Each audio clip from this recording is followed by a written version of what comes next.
So dear listeners, we spoke regarding drop formation method in our previous lecture.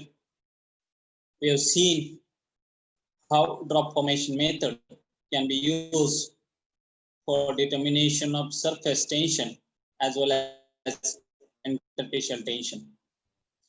The method is quite easy because apparatus which is required for determining surface as well as interfacial tension is simple and cheap as well. So we have seen how stalagmometer can help us giving the surface as well as interfacial tension. Now let us move on to talk about the third method which is used for determination of surface tension, and that method is the ring detachment method. It is also known as Dunoyer ring tensiometer method, because in this method the apparatus which is used is Dunoyer ring tensiometer. So it is a very simple method in which we have to determine the force which is required to detach a platinum ring, which is also known as Dunoyer ring, from the surface of liquid whose surface tension we are interested in determining.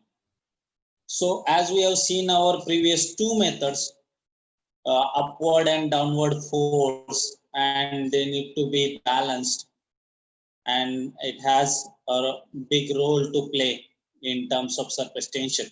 Similarly, in this particular method also, the force which is required to detach the platinum ring from the surface of the liquid has something to do with the surface tension of the liquid. And how it is correlated, it is the force which we are going to apply to detach the ring, it is being equal to the downward pull which that ring experiences because of the surface tension of the liquid. So when that ring is in contact with the liquid, the surface tension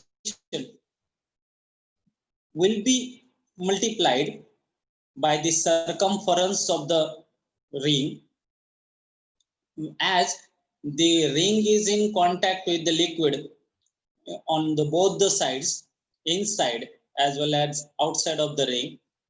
We'll have to take this length of the circumference twice, that is 2 into 2 pi r, multiplied by the surface tension of the liquid. This much force we will have to apply to detach the ring from the surface of the liquid. So we get equation force F is equal to 4 pi r gamma. Gamma is nothing but is the surface tension, and 4 pi r is the 2 times your circumference of the ring which we are using. So if we simplify this equation, we get gamma is equal to F upon 4 pi r, where r is the radius of the ring.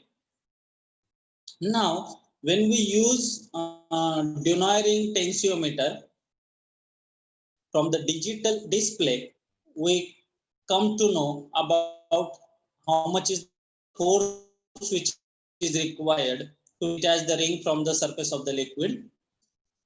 We know the value of pi, and we can determine the radius of the ring which we are using. So putting these values into equation, we can get the surface tension easily. So this is what the Dunoyer ring tensiometer looks like. You can see over here in this particular picture, the platinum ring is being placed in a watch glass which is containing the liquid under investigation.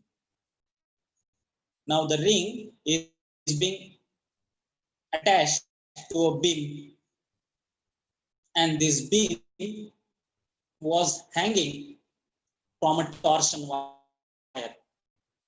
This torsion wire is being fixed on one end, and another end of the torsion wire is attached to a circular scale. Now, if we rotate the circular scale, it will lead to the force which is being applied onto the torsion wire, and ultimately it will help in detaching the platinum ring from the surface of the liquid. Now, how much force we will have to apply onto the circular scale, that depends upon the surface tension of the liquid which is being taken into the watch glass.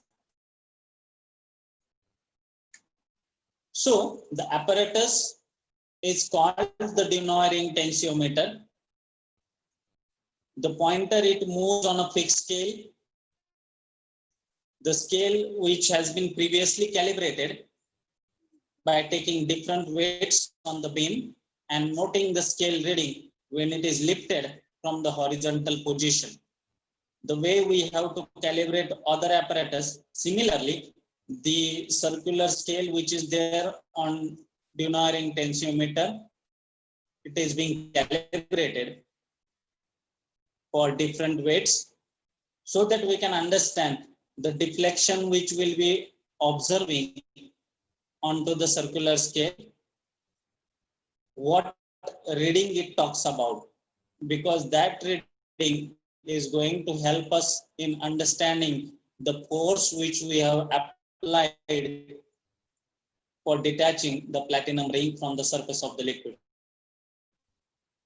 So the liquid whose surface tension is to be determined, it is being taken into a watch glass, and platinum ring is being put up onto the surface of the liquid so that it just touches the surface. The knob of the torsion wire is slowly turned till the ring is just detached from the surface. The point at which the ring detaches from the surface of the liquid, it is being noted down from the circular scale, which gives us the value of force. Putting those values into the equation, we can easily determine the surface tension. As we know the equation, surface tension is nothing but it is equal to F upon 4 pi R. So knowing the value of force and determining the radius of the platinum ring, which we have used for determination of surface tension, we can easily calculate the surface tension of the given liquid. Now the drawback which is associated with this is that when we pull up the platinum ring from the surface of the liquid, or when we are trying to detach the platinum ring from the surface, somewhat liquid remains attached to the platinum ring, and the weight of that liquid is nowhere taken into account, because that weight of the liquid which remains attached to the ring, that leads to errors, because the force which we are talking about, it has to be only the force which is required to detach the ring. But what about the liquid which remains attached to the platinum ring, and that needs to be corrected, and so we have to insert a correction factor into this equation. So in effect, the instrument measures the weight of the liquid which is pulled out of the plane of the interface immediately before the ring becomes detached. And this amount of the liquid which gets detached along with your ring is not taken into account into our previous equation, and hence a correction factor is necessary, because the simple theory does not take into account the certain variables such as the radius of the ring. Even the radius of the ring is not taken into account. The radius of the wire which is used to prepare the ring, it is also not taken into account, along with the volume of the liquid which gets raised out of the surface when ring get detached from the surface. So these three things, if they are not taken into account, will lead to errors into the results which we are getting by using previous equation. Errors as large as around 25% may occur if the correction factor is not inserted into the equation, and hence we come up with the modified equation, that is surface tension is equal to F upon 4 pi r into correction factor. The method of calculating the correction factor has been described, and with care we can come up with a result which have high accuracy and precision of about 0.25%.